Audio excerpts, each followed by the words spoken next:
Pag-usapan po natin ang gout, gouty arthritis. Okay? Pag umatake ang gout, sobrang sakit yan. Yan, no? Pag umatake dito sa hinlalaki, namumula, namamaga, minsan sa kamay, minsan sa tuhod.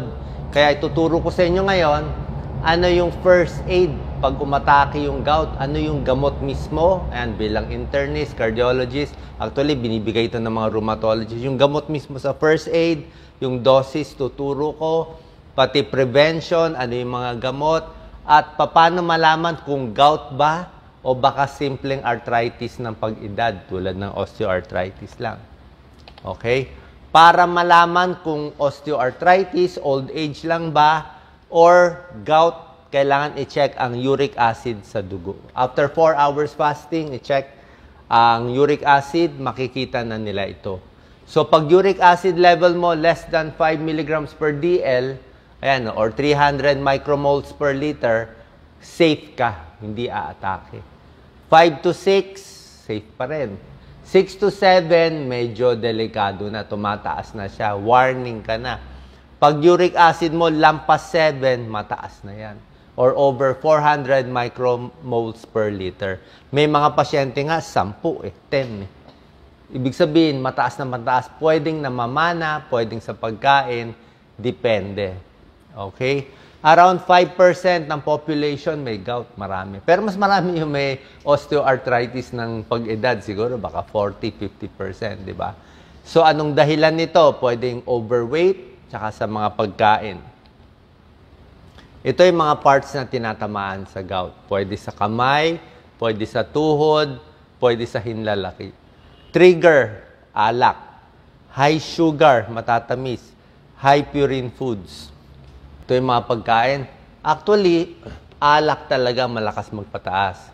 So, pag uminom ka ng beer, alcoholic drinks, kumain ka ng laman loob, bopis, karne, pwedeng umatake siya. At mga matatamis, hindi rin pala maganda sa may gout. Yung mga shellfish, mataas din. Laman dagat. So, ito yung mga parts na usually tinatamaan. Yan. Sa paa, sa tuhod, sa elbow, sa wrist, sa daliri, sa big toe. Ang sintomas ng gout, sobrang sakit at biglaan. Usually, ang osteoarthritis kasi, ano yan old age. Naglakad ka ng malayo, sumakit ang tuhod, tapos pag pinahinga mo yung tuhod mo, okay ka na ulit, ganun lang yan. Pero yung gout, namumula, parang namamaga, mainit, tsaka talagang sobrang sakit, hindi magalaw kasi may uric acid crystal sa loob. Para siyang mga asukal na crystal na matutulis. Kaya pag ginalaw mo, sobrang sakit. Sobrang sakit yan. Kaya sudden pain, severe pain, sabi nga madapuan lang ng baro, sobrang sakit na. Namamaga, joint stiffness, minsan nilalagnat ka pa. Sa osteoarthritis, ano yan? Yung masakit ang likod, masakit ang shoulder, dahil nga sa kakagamit. Iba ang gout sa osteoarthritis. Yung ituturo ko, pang gout, kasi mas serious to. Para malaman kung gout, di ba sinabi ko, check ang uric acid level. Pag osteoarthritis, normal ang uric acid level mo. Ito, malala na to, pinabayaan na. Nagkaroon na ng TOFI. TOFI tawag yan, namuuna, parang tumigas na yung uric acid. Pwede rin magkaroon ng kidney complication pag mataas ang uric acid. Pag mataas uric acid, nagkakaroon ng bato, kidney stones. So, pag naka-kidney stones ka, nagbara sa kidney, pwede ka mag-kidney failure. Kaya yung pag mataas ang uric acid, papacheck din natin ang ultrasound ng kidneys. Urinalysis din, babantayan mo rin. So, may komplikasyon siya. Hindi lang siya arthritis. Yung osteoarthritis, hindi naman tatama sa kidney. Hindi naman tatama dito. Diba? Ito, yan sa paa, kita nyo, maga. Tuhod, hindi masyado halata, pero namumula siya. 4 na stage ang gout. Okay, tingnan nyo anong stage kayo. Stage 1, walang sintomas, walang nararamdaman, mataas lang ang uric acid sa dugo. Baka 7, 8, 9, 10. So parang, bakit mataas? So, diet ka na nun. Dito pa lang sa stage 1, wag mo na hintayin mag-stage 2. Stage 2, inatake na, namamaga na, iyak na sa sakit. Stage 3, kumalma. Usually yung atake, mga few days, 3 days, 4 days, kakalma. Pagkalma niya, atake na naman ulit yan. Kakalma, aatake, kakalma, aatake. Ulit ng ulit yung attack ng gout, hindi mo ginagamot, aabot ka na sa stage 4, chronic gout. Ibig sabihin, padami ng padami yung uric acid, palaki ng palaki, hindi na maayos. Parang ganyan, no? Namuuna siya. Meron namumuo dito, meron na di-deform na, hindi na makalakad. Pagkain, laman loob, bopis, shellfish, babawasan. May mga isda na mataas sa uric acid. Babawasan, shellfish, organ meat, lahat ng karne, alak at matatamis. Ang pwede, lahat ng prutas pwede. Vitamin C rich foods, gulay pwede. Whole grains, low fat dairy, ito, legumes pwede, oh. Pwede munggo. Actually, munggo, 1 cup. Munggo, tokwa. Actually, mali yung sinasabing bawal. Pwede siya, 1 cup na munggo. Hindi mo naman kakainin masyado marami. Tsaka, munggo and mani, gulay pa rin yan eh. Vegetable pa rin siya eh. Kaya gulay na uric acid, okay lang eh. Hindi siya masama. Actually, pakwan, may pag-aaral, nakakababa ng uric acid eh. Ito ang bawal, ito talaga. Alak, organ meat, at ito. Beer. So, anong blood test? Ito ang blood test. Pag mataas ang uric acid level, namamaga yung joint, gout na yon. Pag normal ito, namamaga, ay iba yon. Baka rheumatoid arthritis, osteoarthritis. So, hindi mo kailangan mag-iwas dito. Pag normal ito, masakit ang joint mo, pwede mo kainin lahat to, walang problema. Diba? Osteoarthritis ka, hindi to bawal sa'yo. Ito lang, baka lang mataas sa cholesterol. Diba? Ang bawal lang paglampas ang uric acid sa dugo. Kaya magpapacheck kayo. Ito na maganda. Tuturo ko sa inyo ano yung gamutan sa gout pag may atake. At gamutan sa walang atake. Ito yung tinuturo, ito yung naaral namin sa bilang internist. So, pag acute yung atake ng gout, ito lang pwede mo bigay. 1, 2, 3. Ito lang tatlong choice mo.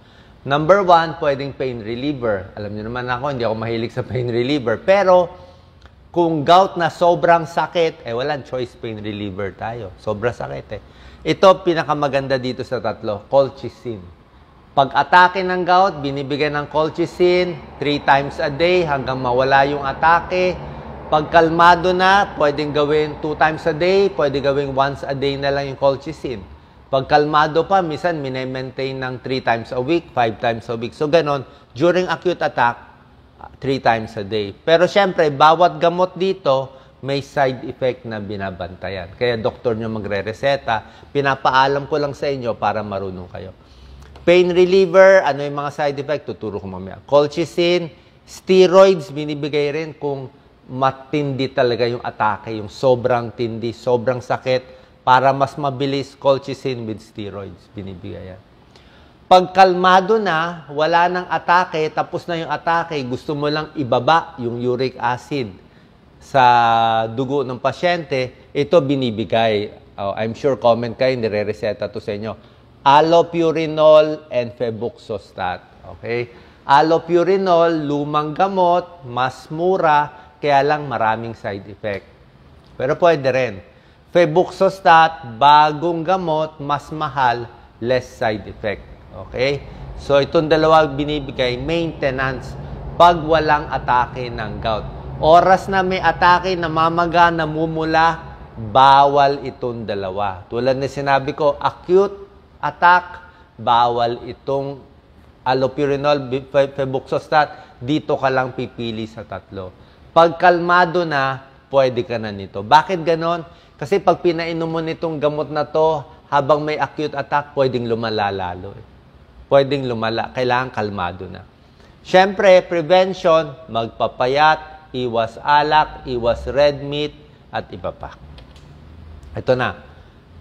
Pain reliever, pag sobrang tindi, naproxen, indomethacin, ibuprofen, sobrang sakit Pero siyempre, bantay kidneys, bantay tiyan sa ulcer. Colchicine 3 times a day sa una, bantay kung may kidney problem or liver problem. Pero usually, wala naman itong ganong side effect dapat.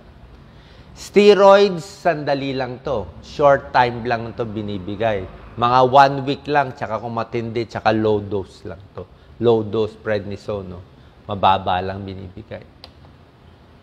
Pag kalmado na, dalawang choices, allopurinol, 50 mg, 100 mg, usually hanggang 300 mg.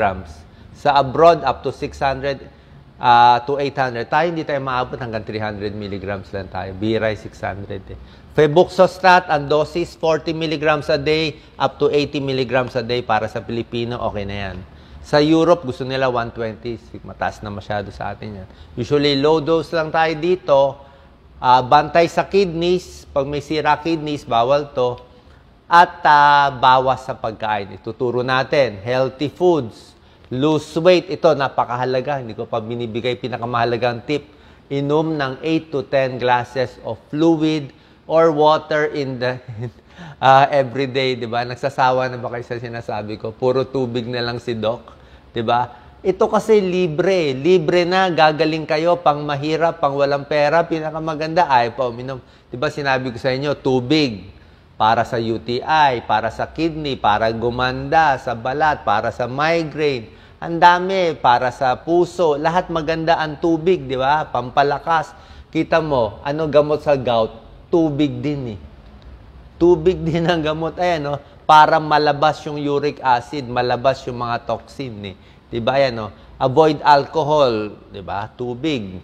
Prevention of gout. Huwag papataba, iwas sa mga high purine foods, exercise, yung gamot na tinuro ko sa acute gout at hindi, at tubig na naman. Di ba? Tubig talaga ang gamot. Kaya ang pakwan, matubig, maganda rin sa uric. Ayan. Foods na bawal, bawasan, foods na pwede. Di ba? Ito yung mga talagang matatamis, beer, alcohol, bawas, shellfish, anchovies, meat, laman loob, liver. Ito pwede. Tubig na naman. Diba? Gatas, low-fat milk, gulay, prutas, pwede. Okay? So, sana po nakatulong tong video natin. Tapos, babantayan yung uric acid level nyo. Titignan nyo. So, pag bumababa na, maganda na level, kalmado na, wala ka ng atake, di pwede ka tumikim-tikim konti kung gusto mo. Pero pag tumataas, wag na natin hintayin umatake. Habang high uric acid level, gamutin na natin, magpapayat na tayo, inom na maraming tubig para hindi tayo umabot sa mga pangit na sintomas. Salamat po.